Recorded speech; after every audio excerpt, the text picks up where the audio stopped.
안녕, 민규쌤입니다. 자, 51차 시 애국 개몽운동이 일어나다 살펴보도록 할게요. 그 전에 이전차 시 진단평가부터 보죠. 1번, 호남 지역 의병들을 초토화시키고자 일본군이 벌인 작전은입니다. 우리 의병투쟁, 세시기로 구분해서 봤었고요. 특히 후기 의병은 해산된 군인이 참여를 하면서 의병의 군사력이 굉장히 강화되었고 전국적으로 지금 봉기가 일어났습니다. 이런 의병들을 진압하기 위해서 일본군이 남한 대토벌 작전을 벌였죠. 특히 전라도 지역에서의 의병이 굉장히 치열했는데 이들을 아예 싹을 뽑기 위한 대규모의 작전이었습니다. 이후 일본의 영향력 하에 떨어진 이 지역에서 의병 활동이 어려워지자 사실상 이제 만주, 연해주 지역으로 병력을 이동해서 지금 의병 투쟁을 벌이게 됩니다. 2번. 자, 안중근은 러시아와 밀약을 체결하기 위해 중국 하얼빈에 온 이토 히로부미를 처단하였죠. 물론 안중근의 의거가 가장 유명하지만 자신회 조직, 이재명의 의거 이런 것들도 같이 기억을 해 두십시오. 자, 개념 정리입니다.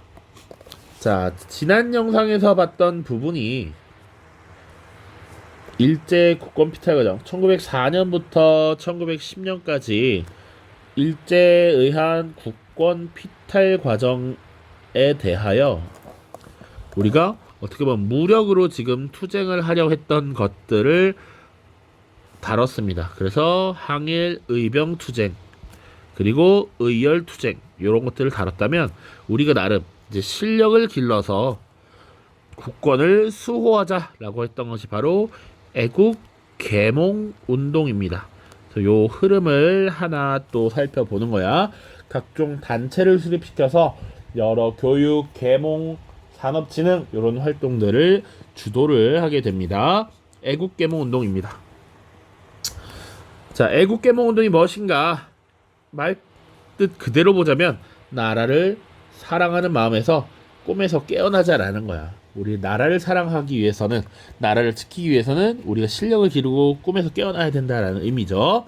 방법과 목표 보시면 교육과 산업의 진흥을 통해서 민족의 실력을 양성하고 그것을 통해서 국권을 수호하려는 운동이었다.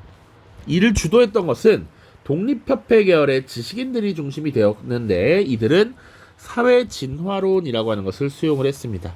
자, 진화론이라고 하는 것은 사실은 자연과학에서 생명체가 진화를 겪으면서 이 이 생태계의 변화를 따라가는 이런 종자만이 살아남는다라는 것이지. 그에 적응하면서 진화도 이루어지고요.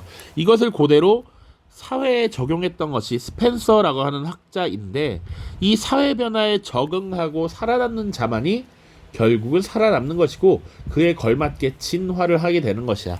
이 과정에서 진화론의 법칙적 설명이라고 할 수 있는 강한 자만이 살아남는 것, 약한 자는 잡아먹히게 되는 것, 이런 약육강식, 그리고 적응한 자만이 생존한다라는 적자생존, 이런 것들이 사회에도 그대로 적용된다라는 것이죠. 그러면 결국 강한 나라가 살아남고 약한 나라는 사라지게 되는 것이고 이런 제국주의적 질서에 적응하는 나라만이 살아남을 수 있다라는 논리가 되기도 하죠. 그래서 애국계몽운동을 비판하는 지점 중에 하나가 사회진화론의 무비판적 수용입니다. 자, 무튼 이런 애국계몽운동이 어떤 양상으로 벌어졌는지 한번 보도록 하죠. 첫 번째, 보안회와 헌정연구회입니다. 첫 번째 뭐가 나오겠다? 바로 보안회입니다. 보안회. 자, 이 보안회라는 명칭은 우리가 동학농민운동 시절에 봤던 보국 안민의 줄임말이라고 생각하면 좀 편안할 것 같아요. 국가를 보호하고 백성을 편안하게 한다라는 얘기입니다. 자, 이런 단체가 그러면 왜 만들어졌느냐? 러일 전쟁 중에 일본이 너희들 개간하지 않고 놀려두는 그 황무지 개간권을 인정해줘라는 요구를 하게 됩니다. 그런데 당시 한국의 법상 황무지를 개간하면 개간하고 거기서 농사를 짓게 되고 그 지역을 소유권을 인정을 해주거든. 그런 것들은 일본에게 지금 줄 수 없다라고 반대를 했던 것이죠. 원래 황무지를 개간해서 농사를 지으면 그 지역에는 세금도 안 물리고 그 땅에 대한 나름의 소유권을 인정해 주는데, 우리나라 사람이 한다면 오케이지만 이걸 일본에게 준다? 그리고 일본에게 우리 땅을 사실상 점유할 수 있는 권한을 준다? 이거 안 된다. 적극적으로 반발을 했던 것이고요. 대중 집회를 열어서 일본의 요구를 철회하는 데는 성공합니다. 그러나 역으로 이제 일본의 압력을 받아서 이 단체가 강제로 해산되는 문제가 발생해요. 이 보안회라고 하는 단체는 일본의 황무지 개간권을 반대하면서 나름 우리가 그럼 해야 된다라고 해서 농광회사라고 하는 회사를 설립하기도 합니다. 그런데 일본이 결국은 내가 못 가진 거 너도 갖지 마라고 해서 역으로 공격하게 되면서 보안회와 농광회사가 같이 사라지게 되었습니다. 알겠죠? 자, 그 다음 헌정연구회라고 하는 단체가 있습니다. 자, 이 헌정연구회는 원래는 시작은 일진회라고 하는 단체에서 같이 민권운동을 추진을 했었습니다. 나름의 계몽적 성격을 일부 초기에 갖고 있었어서 일진회도 나름 민족운동을 주도하던 세력들이 많이 가입이 되어 있었는데, 이런 친일적 성향에 반발하면서 결국 분리되어 나온 사람들이 만든 단체가 헌정연구회입니다. 핵심은 헌법에 입각한 정치를 연구하는 거야. 그러니까 입헌군주제 도입을 목표로 했고요. 이들의 지도부가 을사늑약을 반대하는 이런 입장을 밝혔는데 결국 지도부가 체포되면서 활동이 중단되었습니다. 헌정연구회와 일진회에서 분리되어 온 이 헌정연구회. 자, 그리고 대한자강회와 지역학회인데요. 첫 번째로 대한자강회 보시죠. 대한은 큰 한나라다라는 것이고, 자강은 스스로 강해져야 한다라는 얘기겠죠. 그래서 헌정연구회에 참여했던 인물들이 근본이 되어서 결성이 된 것이다. 1906년입니다. 자, 헌정연구회 1905년이었어. 자, 계속 보고 있죠. 보안회 1904년, 헌정연구회 1905년, 대한자강회 06년입니다. 자, 연도순으로 하나씩 나오고 있어요. 교육, 산업의 발달, 이런 것들이 우리가 스스로 강해질 수 있는 것이고, 입헌군주제를 수립해야 한다라는 목표도 갖고 있었습니다. 그래서 전국에 지회를 설치했고요. 나름의 잡지, 월보도 발행했고요. 대중연설을 개최하기도 했습니다. 그런데 고종의 강제퇴위 반대운동을 전개하다가 일제에 의해서 결국 강제로 해산되었죠. 자, 강제 해산되었다. 통감부에 의해서 압력을 받았겠죠. 자, 두 번째 대한협회입니다. 대한협회. 대한자강회 계열과 천도교회 간부들이 결성을 했고요. 역시 실력 양성으로 국권을 회복할 것을 주장을 했습니다. 자, 실력 양성을 통한 국권 회복, 입헌군주정 지향, 결국 이것도 일제 탄압으로 활동이 중단되었다. 으로 약화되었다. 자, 물론 이 대한협회에 대해서는 비판도 있습니다. 나중에 이 일진회와 힘을 합쳐서 친일화되었다라는 비판을 받기도 하거든요. 그래서 사실은 이 대한협회 자체는 많이 물어보지는 않습니다. 일부가 친일화가 된 겁니다. 일부 세력이. 자, 그리고 각 지역의 학회가 결성되는데요. 이거 다 외울 거 아니죠?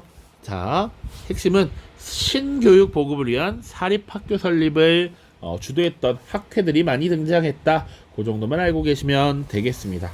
자, 그 다음 굉장히 중요한 단체가 하나 등장합니다. 자, 가장 많이 출제되는 부분이기도 하고요. 일제강점기의 신간회라는 단체랑 여러분들이 가끔 헷갈려하는 신민회입니다. 자, 한자로 신민회라는 것은 새로울 신자에 새로운 백성 민자야. 우리 새로운 시민, 새로운 국민이 되자라는 거야. 과거와는 다른 우리가 변화해야 한다라는 것을 강조하는 것이죠. 결성 보시면 안창호, 양기탁 같은 인물들이 주도했다. 이것도 중요하고요. 그리고 비밀결사단체였다라고 하는 것도 중요합니다. 주도했던 인물, 그리고 조직의 형태. 왜 비밀결사였느냐? 그 앞전에 여러 단체들이 공개활동을 하다가 일제에 탄압을 받고 결국 제지를 당했기 때문에 비밀결사의 조직으로 움직였다. 좀 더 나아가서는 사실은 비밀결사로 자신들이 어떤 독립운동을 한다는 걸 알고 있었지만 서로 구성원이 어떻게 되는지 잘 알지 못했다. 우리가 무슨 단체인지 알지 못한 사람들도 심지어 있었다고 할 정도로 비밀스럽게 운영이 되었다라고 합니다. 자, 이들은요 이제 입헌군주정이 아니라 공화정이라고 하는 것을 지향했습니다. 국가를 이끄는 국왕이 있는 것이 아니라 국민이 국민의 대표인 대표를 선출해서 그들에게 권력을 위임해서 국가를 통제하는 형태인 것이죠. 그래서 공화정의 바탕을 둔 근대 국민국가 건설을 지향했다. 그래서 여러 방면에서 활동을 하게 되는데 교육, 산업, 군사 등등 다양한 활동을 하게 됩니다. 자, 민족주의 교육을 실시했다. 우리 민족의 역사 이런 것들을 강조하면서 우리 민족의식을 고취시키기 위한 교육활동을 했다라는 것이죠. 그래서 평양의 대성학교, 정주의 오산학교를 설립을 했습니다. 이 대성학교는 특히 도산 안창호 선생이 직접 세운 학교였고요. 인재양성, 건전한 인격의 함양 이런 것들을 강조했다라고 보시면 되고, 오산학교는 이제 이승훈, 남강 이승훈 선생이 설립한 학교입니다. 자, 그리고 민족 산업을 육성하기 위한 여러 모습들도 보여지는데요. 태극서관, 일종의 서점인데 이것을 통해서 민족 산업을 진흥시키려고 했고, 자기 회사, 도자기 같은 거 만드는 것 이렇게 보시면 되겠습니다. 자, 그리고 군사활동으로서 만주에 독립군 기지를 건설했고요. 무관학교를 설립했습니다. 이때 설립했던 이들이 주도가 된 무관학교가 신흥 강습소라고 하는 것이 있습니다. 이들의 활동으로 만들어진 것이 1911년 신흥 강습소이고요. 나중에 독립운동 단계를 이제 학습을 하게 될 때 신흥 무관학교라는 것을 다룰 텐데 그것의 전신이 되는 신흥 강습소를 설치하였다까지 보시면 되겠습니다. 그러나 이들은 일제가 날조한 105인 사건으로 결국 발각되고 와해되는 이런 모습이 벌어졌고요. 이후에 신민회 출신의 여러 인물들은 나라 안팎에서 지속적으로 독립운동을 해 나갔습니다. 그 정도 보시면 됩니다. 자, 자료학습 볼 거고요. 조금만 더 개념 정리에 추가를 하자면 이 애국계몽운동을 주도했던 사람들은 실력의 양성을 강조했습니다. 그리고 사회 진화론을 수용했기 때문에 우리가 실력을 길러서 우리가 그들의 실력을 넘어서야 우리가 이를 극복할 수 있다라고 생각했기 때문에 기본적으로 의병투쟁에 대해 비판적인 시각을 가진 사람들이 많았습니다. 요런 한계가 있었어. 우리가 무기도 안 좋고 실력도 별론데 어떻게 이겨? 그거 개죽음 헛죽음이야 라고 비판을 했다라는 것이지. 그런데 조금 더 특이한 것은 이 신민회라고 하는 단체는 의병투쟁에도 다소 호의적이었다. 우리가 실력을 기르는 것뿐만 아니라 군사적으로도 그들을 이겨낼 수 있을 만한 준비를 해야 된다. 그러니까 지금 군사활동도 벌이고 있는 것이죠. 기존의 단체들은 의병투쟁에 비판적이었으나 신민회는 다소 호의적이었다. 자, 그리고 애국계몽운동을 주도했던 여러 민족 인사들 중에 일부가 사실은 어떻게 보면 이 한국의 한계를 인식하고 일제에 타협하는 모습으로 변절하는 경우가 많습니다. 그것도 왜? 결국 사회진화론을 적극 수용했기 때문에 우리는 적응하지 못한 국가이고 우리는 이 질서에서 패배했기 때문에 일제 침략, 일제 보호를 받는 건 당연하다라는 인식으로 넘어가는 이런 경우도 많았다라고 하는 것도 알고 계시면 되겠습니다. 자, 자료학습 1번입니다. 대성학교 학생들의 모습을 찍어놓은 사진이고요. 신민회는 국민개몽, 교육과 산업의 진흥을 위하여 평양에 지금 대성학교, 정주에 오산학교를 세워서 인재를 길렀습니다. 대성학교 안창호 선생님이, 오산학교 남강 이승훈 선생님이 건립을 했습니다. 민족주의 교육을 강조했었죠. 자, 다음 자료를 보고 빈칸에 들어갈 알맞은 말을 써보자 라고 되어 있고요. 신민회는 무엇을 위하여 일어났는가? 백성의 풍습이 무지하고 부패하니 새로운 사상이 급하고, 백성이 우매해 어리석으니 신교육이 시급해. 도덕이 타락하였으므로 신윤리가 시급하고, 신학술이 시급하고, 신모범이 시급하고, 신개혁이 시급하다. 이것이 신민회의 뜻이다. 자, 그래서 새로운 정신을 환기하고 새로운 단체를 조직하여 신국가를 건설하는 것 뿐이다 라고 되어 있죠. 자, 새로움 이게 다 신민회와 관련된 내용이다 라고 보시면 되겠습니다. 신민회는 1907년에 결성된 비밀결사라는 것 강조했습니다. 비밀결사로 국민개몽을 통한 민족의 실력 양성, 국권 회복과 공화정의 바탕을 둔 근대 국민국가 건설을 목표로 활동을 하였습니다. 자, 됐죠? 자, 우리 지금 애국개몽 운동까지 쭉 살펴봤고요. 다음 영상에서는 이제 독도와 간도 이야기 잠깐 해보고 넘어가도록 하겠습니다.